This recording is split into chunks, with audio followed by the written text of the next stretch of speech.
Super Cool Radio.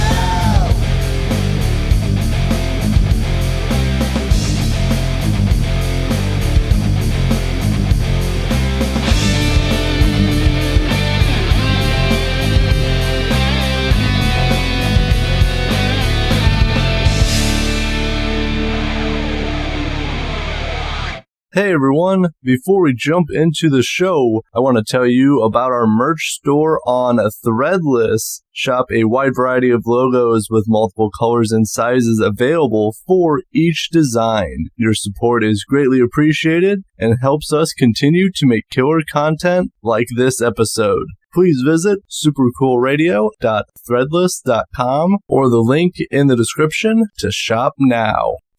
Hello everyone! I'm Matthew Thomas. This is Super Cool Radio. Check this out. I got a really great guest with me at this time. He's the lead singer for Reno, Nevada-based metalcore band Preacher. Please welcome Nate Garrison. Or like, who is this guy? Either one. But you're listening to Super Cool Radio. Let's go. That's right. I like the enthusiasm. Thank you so much for hanging out with me. We're in for a very fun time. Before Preacher, how'd you get started as a musician and what got you into metalcore? Oh, I was like a loser in high school. No, I don't know. I was always really passionate about music, and I don't know where it came from because like my whole family doesn't have like a musical bone in their body. Like they all love to like listen to music, but as far as playing it goes, like I couldn't date back the bloodline to save the life of me because even my mom's like, where did this come from? But yeah, I wanted to be like the best guitar player in the world, right? I mean, you can see how well that worked out, right? I tried my best to get into it like that, and then I was doing some small vocals on the background of like playing with your typical garage bands, and everyone's like, you know what, dude, you should just use a microphone. I was like, oh, okay. And then, I mean, sad to say, the rest was history really after that. I just kind of stuck with the microphone and it kind of chose me as the instrument. So like, cool, I'm in, let's see what happens, you know? Oh, for sure. And now for you, since, not your family wasn't too, musically inclined to start performing, was it like a little bit of a challenge for you to find kind of like what you wanted to do with music? Not really. I feel like since I was born, this was something I wanted to do. You know? So it was weird. It's like I came right out of the womb and I was just like, oh, I want to do this, So like my whole life was perpetuating towards this. And the fact that I'm still doing it means that it's speaking to me on a deeper level than I even understand sometimes, Yeah, for sure, the whole universe speaks in ways that sometimes you just don't know quite what it is, but like I think I'm on the right path with this. So yeah, I totally understand it. I still don't know, but I'm gonna do it. Exactly. I mean, I think the only thing that hurts if you stop. If you stop trying to pursue things and you just become stagnant, then is there really a point with everything? True and wise words from my man Matt right there. Beautifully said. Hey, that advice was free too. You didn't need no consultation or doctor appointment. So that's free therapy right there, baby. That's right. Hey, especially with the health insurance and premiums and costs. Hey, definitely. Hey, I'll just send me an invoice, dude. I'll take care of it after it goes to collections. All right. My people contact your people. I'll get a carrier pigeon to you. Yeah. There you go. So get a little back on track. So, what drew you to metalcore? Metalcore was always. I mean, we can all just say it. It was freaking Under Oath's fault, wasn't it? For everybody, like that was your fault. If I ever get to like sit down and like talk with those guys again, and we'd be like, yeah, dude, thanks. But like maybe like a nice, but like also kind of condescending way, and be like, yeah, I probably had dreams to become like the best jazz artist in the world, but then you guys just dropped colossal bombs in my childhood, and I had to do it, So because it's so good. And then it just leads you down the rabbit hole of everything else, man. Like there's so many bands I can name right now that just influenced the hell out of me to want to do something like this. So I just, the culture, the music itself is just so much fun, because I know we say metalcore, but it could really mean a lot of things. And that's cool to me, because when you say like deathcore or, like hardcore, we know what we're talking about. But like when we say metalcore, it's like, what kind of metalcore? So there's so many different like subgenres within the genre. That's what makes this genre so cool, is that it could literally be so borderline like deathcore or beat down hardcore, but still come back in that mid. It's like it just allows you to do whatever you want, basically, and still go into the niche of all these other genres and still have fun with it, because it's kind of like opened up to everybody that's a part of these things, Well, for sure. And I know it's definitely a very diverse genre. What I really like about like listening to different metalcore bands is there's a lot of good storytelling. I think like the storytelling in the lyrics, I think is very underrated for many metalcore bands. Right? You go from like disfiguring gods to, like police brutality. And then you got like, hey, my girlfriend broke up with me and I'm upset. Exactly. It's such a wild spectrum, man. It is one of the widest range, I think, for like if you're going for like music genres and subgenres. It has like the widest range that covers almost like every feeling. Even if you don't know you're having that feeling, it is covered. Right? And you can also interpret it however you want. I feel like so many people like try to go to like what everybody else is doing, but it's like in metalcore, it's like, guys, you can do whatever you want. I mean, look at A Day to Remember. You know what I mean? Like, bro, they're a metalcore band, but they have heavy pop punk influences, and they did that shit because they're a metalcore band. They can do whatever they want, So it's just super rad. I'm still waiting for their deathcore album though. They'll do it eventually, I think they're working up to it. I remember I saw them live, and they covered it was Kelly Clarkson. They covered Kelly Clarkson, and they did it. It was a little bit heavier, but I was like, that's what's up. I can respect that. Bro, they are so heavy live, and it's like unreal, because you listen to their music and like I feel like they tone it down in the records, and then when they get to go play it live, it's like balls to the fucking walls, man. You're like, God, they're heavy as shit. It's so rad. Oh, definitely, and just the heaviness and just all the emotion like you feel throughout like a whole concert for A Day to Remember it's incredible. I don't really know exactly how to describe it, but it was a lot of fun. Right? Yeah, that's like the epitome of trying to describe what an actual metalcore genre is. You're laughing, you're crying, you're having the time of your life, you're feeling super depressed all at once. It's just like that's a good summarization of it for sure. So for you, getting back talking about Preacher now. So you guys just released a new single entitled Live, Laugh, Lobotomy in October, along with the music video. So how was it recording this single? I think it's a little bit different from some of the previous music as well. Well, it's actually part of like an album that's going to come following with it, which is really cool and a lot of fun. I mean, our guitar players are kind of nutty because they just don't like to stay in like a tuning. They're just like, well, I wrote this song in this tuning and this song in that tuning, and then hey, we're going to do a whole new record just in this tuning. And you're like, how do we do this live? And they're like, that's a great question. None of us have like hella money for guitars, so we'll figure it out. I'm like, you guys are crazy, man. So this was our first step into actually just going to full 7 strings. I know we wanted to do that like as soon as we could, and this would be our step towards it. And then this song, I don't even know where to start with this one, just because even hearing the intro, I'm just like, man, are people going to even like us?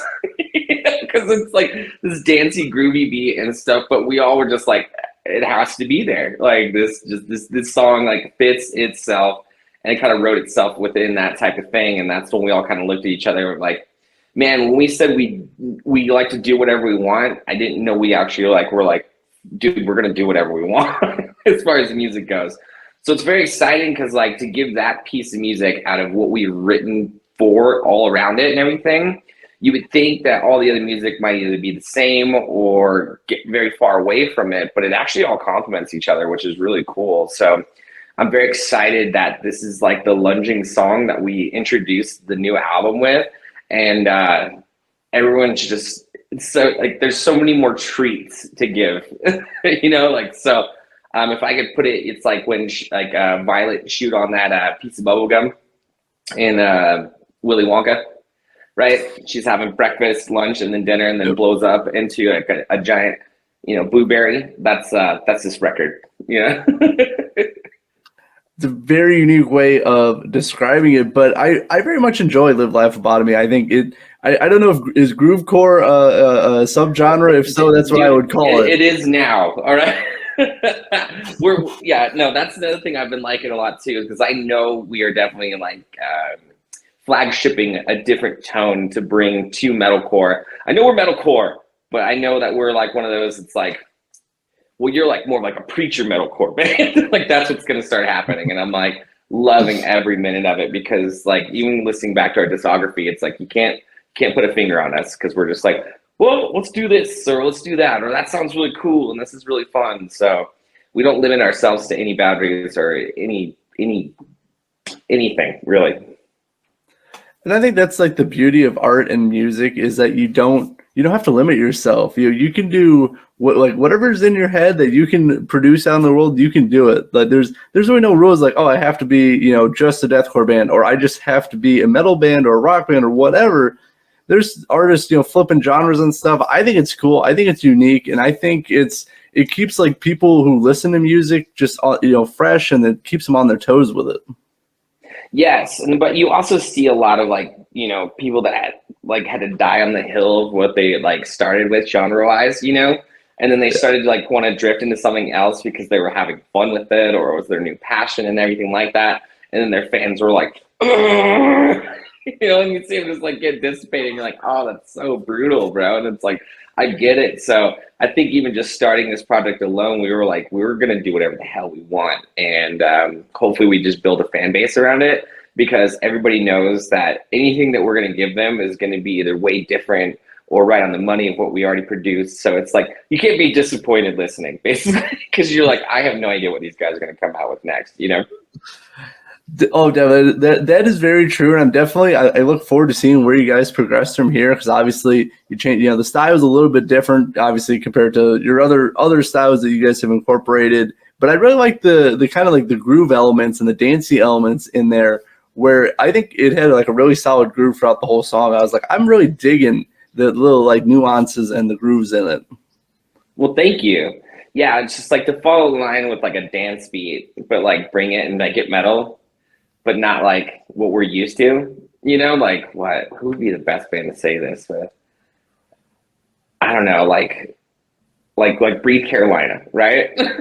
Breathe Carolina was trying to do something like that, but you know, that was very short lived. But I don't know. I mean, still grabbing little things here and just putting it together, you know?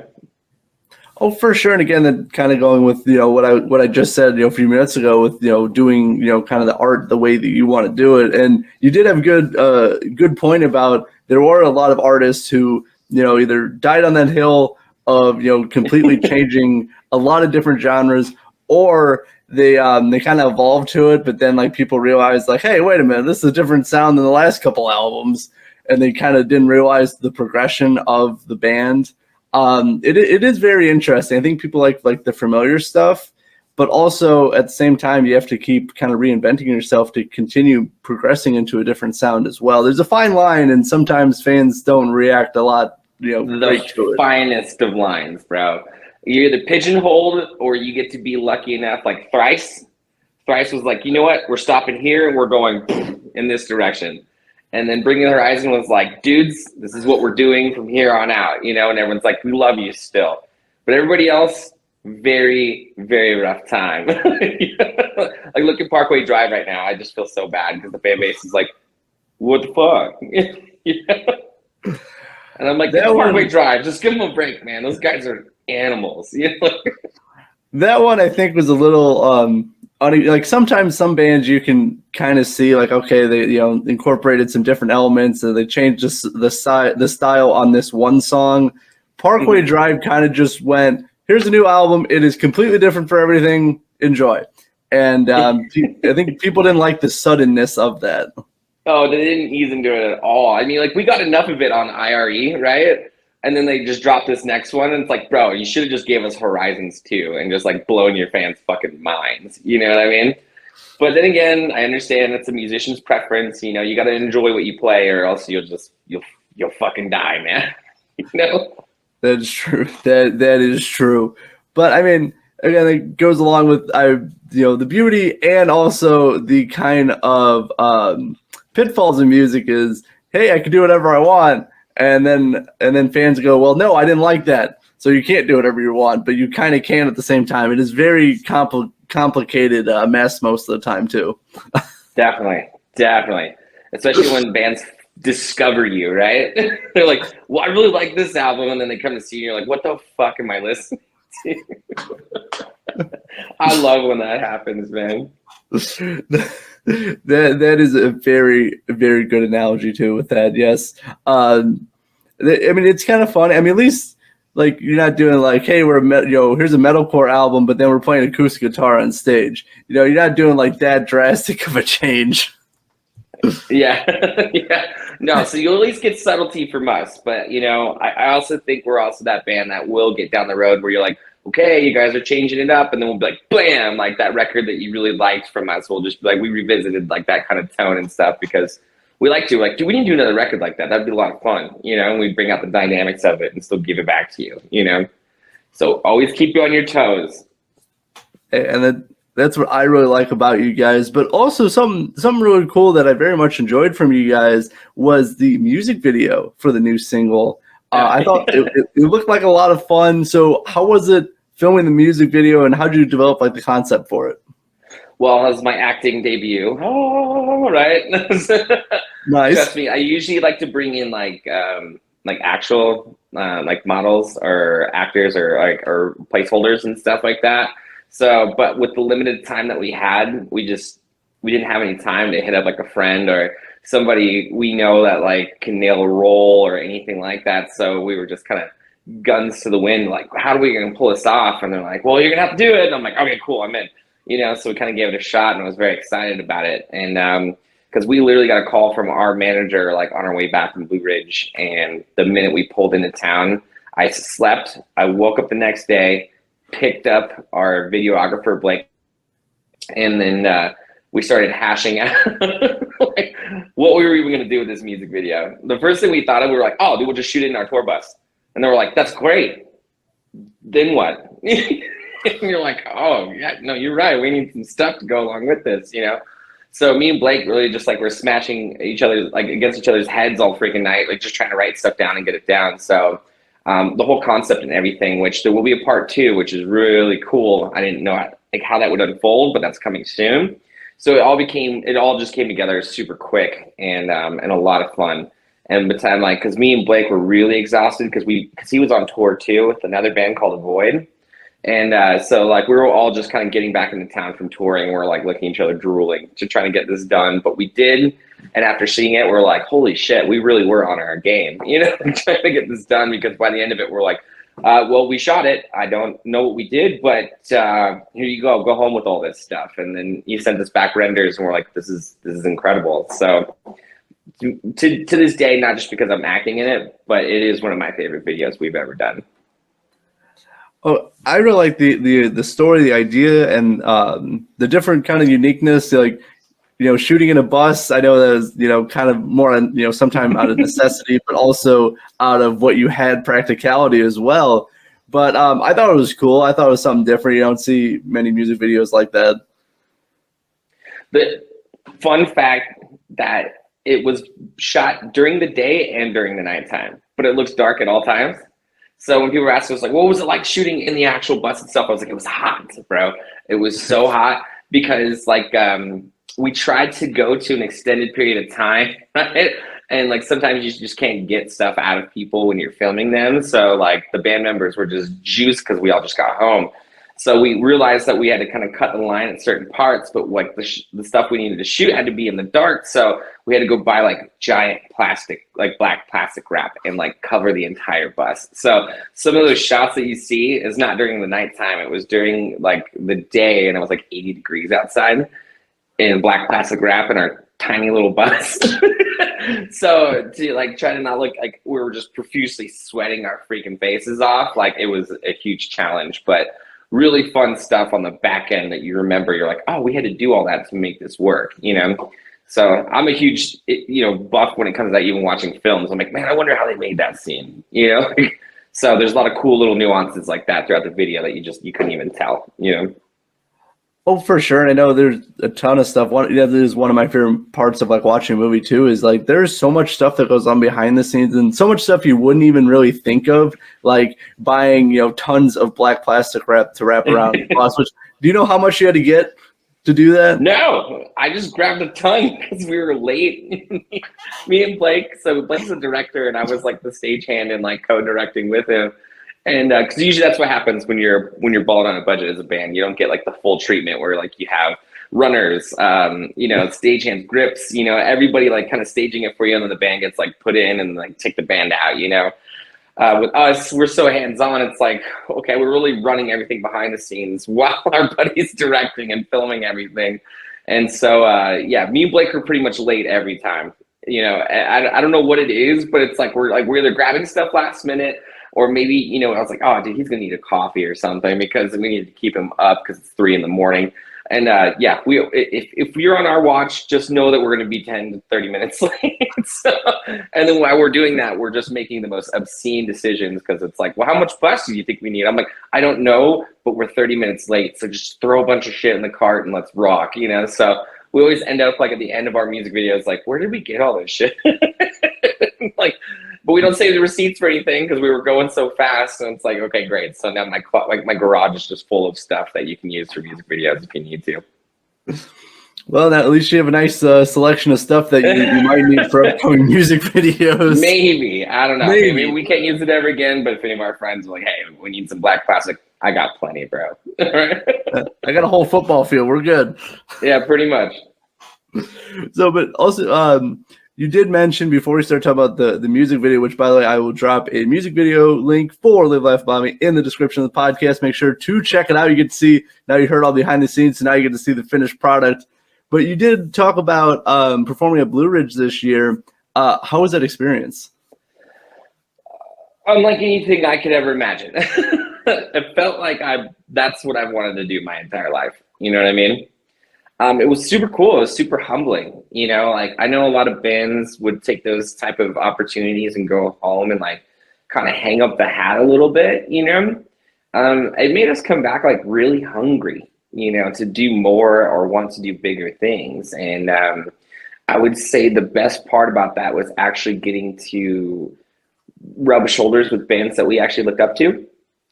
And, try not to freak out, right? Because you're like, holy shit, like they're really just standing right there. But to have like the accolades and what you're holding on your back as far as like how much you trust like the process of what you're doing, to be able to go up and actually stand next to them like, hey, I'm also an artist here. How are you doing? Kind of thing. And for them to reciprocate that and be like, oh my God, hey, how's it going? And to even have a few of them like, oh my God, I heard about you guys. I couldn't believe you made it all the way out here. And we can't wait to see your set kind of stuff. And, you're trying to like hold back, throw up the entire time, or like just being explosive, like, yeah, oh my God, I have a poster of you on my wall and stuff like that. Like that experience alone was just super duper humbling and super duper cool. And I couldn't be more grateful for the opportunity, especially for the individual who owns the actual festival, who's like now like a really good friend of ours, which was really, I didn't see that happening, because you kind of roll into these things and you're kind of under the radar. But I guess we did our due diligence, and because we were very big on treating the staff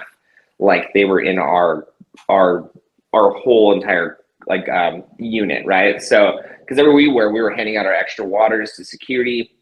If we had extra beers, we were like sneaking it to them. We're like, here you go, let me, because it was so hot out there. There were so many people, and everybody was just taking care of everybody. And I thought that was the coolest thing in the world. And then also too, like we didn't really go too far as like, being separated from like the crowd or anything. Like we parked our bus like where everybody was camping and just hung out with everybody. And that was just way too much fun because those people party, man. Like, it's so crazy because you thought maybe night one, like, yeah, everyone's gonna be reserved, everyone's gonna take their time, but no, man, dude, the cornhole was out, everybody had their canopies up, music was blasting, and everybody was getting trashed, and it was just like, wow, it's, we hadn't even started this thing yet, and people are just going after it, man. Now, I'm not gonna say that they weren't hurting by like day 3 or 4, but dude, it seemed like everybody stayed, and it was crazy. So the experience that I can say, I know that was very long-winded and very huge answer, and I'm sorry about that, but it's just, if you have the means to go. Like, it's one of those festivals I would urge you to plan a trip and go to. It's that much fun. Well, I'm really glad you guys had a really awesome experience. I think some very important that you touched on is obviously treating everybody, right, professional, and courteous to everybody. Plus, giving them waters. Plus, it is very hot out there. I've interviewed a few bands who performed at Blue Ridge over the years, and it is very hot. It's the dead of summer, and it is extremely hot. But treating everybody right, like, people see that people definitely take notice of that.